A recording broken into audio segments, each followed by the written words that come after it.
ఆడబిడ్డ పార్టీ పెడితే ఎలా ఉంటుందో చూస్తారు. కల్వకుంట్ల కవిత గారు ఒక కొత్త పార్టీ పెట్టిండ్రు అనుకో, ఇప్పుడు ఈమె నమ్ముకొని కొన్ని వందల మంది కార్యకర్తలు ఉంటారు. రేపన్న నాడు జాగృతిలో భవిష్యత్తు ఉంటుందని కవిత కొత్త పార్టీ పెడితే వాళ్ళ బ్రతుకులు ఏమైనా మారుతాయని, బీఆర్ఎస్ లో కావచ్చు, కాంగ్రెస్ లో కావచ్చు, బీజేపీలో కావచ్చు దొరకని అవకాశాలు ఇక్కడ దొరుకుతాయని ఆశావాహులు ఎంతో మంది కూడా పోయిన వాళ్ళు ఉన్నారు. నాకు చాలా సన్నిహితులు కూడా అందులో ఉన్నారు. నేనేమంటున్నా అంటే పార్టీలు పెట్టడము పక్కకు తప్పుకోవడం మాత్రం చేయకండి. మీ కారణాలు ఏవైనా ఉండొచ్చు. ఒక పార్టీ పెట్టడం వల్ల నమ్ముకొని వాళ్ళ శ్రమను, వాళ్ళ డబ్బుని, వాళ్ళ సమయాన్ని వెచ్చించి తీరా ఒక నాయకుడు అంటే సిద్ధాంతాలను మర్చిపోయి, మూలాలను మర్చిపోయి ఆ పార్టీని ఇంకో దాంట్లో విలీనం చేసినప్పుడు, ఆ పార్టీని రద్దు చేసుకున్నప్పుడు ఏమైపోతుంది అంటే కొన్ని వేల మంది, కొన్ని లక్షల మంది వెనకాల ఉన్న వాళ్ళందరూ మిమ్మల్ని నమ్మిన వాళ్ళు నష్టపోతారు. అంటే జస్ట్ లైక్ షర్మిల, తను ఏం చేసింది, ఆమె పార్టీ తీసుకొస్తే ఏమైపోయింది, ఏమైనా నిలబడ్డదా, తీసుకుపోయి కాంగ్రెస్ లా విలీనం చేసింది. ఇప్పుడు ఇంకొక ఆయన వచ్చిండు, అదే తెలంగాణ రాజ్యాధిక పార్టీ. ఇప్పుడు ఈయన వచ్చి బీసీ నినాదం అంటాడు. మొన్న ఒక ఆయన ఆర్ఎస్ ప్రవీణ్ అనేట ఆయన, ఇక ఆయన కంటే మొగోడు మునగాడు లేడని అనుకుంటాడు. ఆర్ఎస్ ప్రవీణ్ అనేట ఆయన ఏం చేసిండు,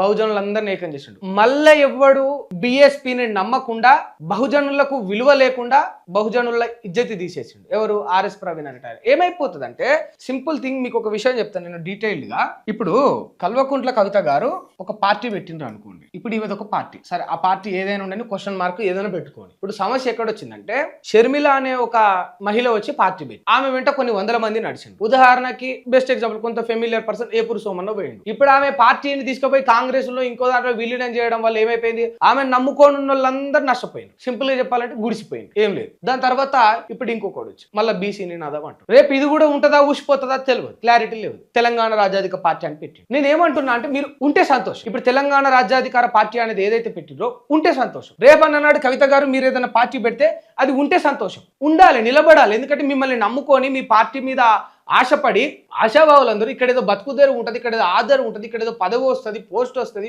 ఓ టికెట్ వస్తుంది అని నమ్మి మీ వెంట వాళ్ళ సమయాన్ని, వాళ్ళ డబ్బును పెట్టిన వాళ్ళు తీరా మీరు తీసుకునే డిసిషన్స్, మీ సిద్ధాంతాలను, మీ మూలాలను పక్కన పెట్టి ఆ పార్టీని రద్దు చేయడమో, ఆ పార్టీని ఇంకో దాంట్లో విలీనం చేసినప్పుడు ఏమైపోతుంటే లక్షల మంది మిమ్మల్ని నమ్ముకొని వచ్చి నష్టపోతుంది. జస్ట్ లైక్ ఇప్పుడు ఆర్ఎస్ ప్రవీణ్ గొంతు కోసినట్టు, లేకపోతే మళ్ళీ షర్మిల గొంతు కోసినట్టు ఇప్పుడు తెలంగాణ రాజ్యాధికార పార్టీ అని మీరు పెట్టారు కదా, మీరు అట్లా చేయకుండా ఐ కైండ్లీ రిక్వెస్ట్,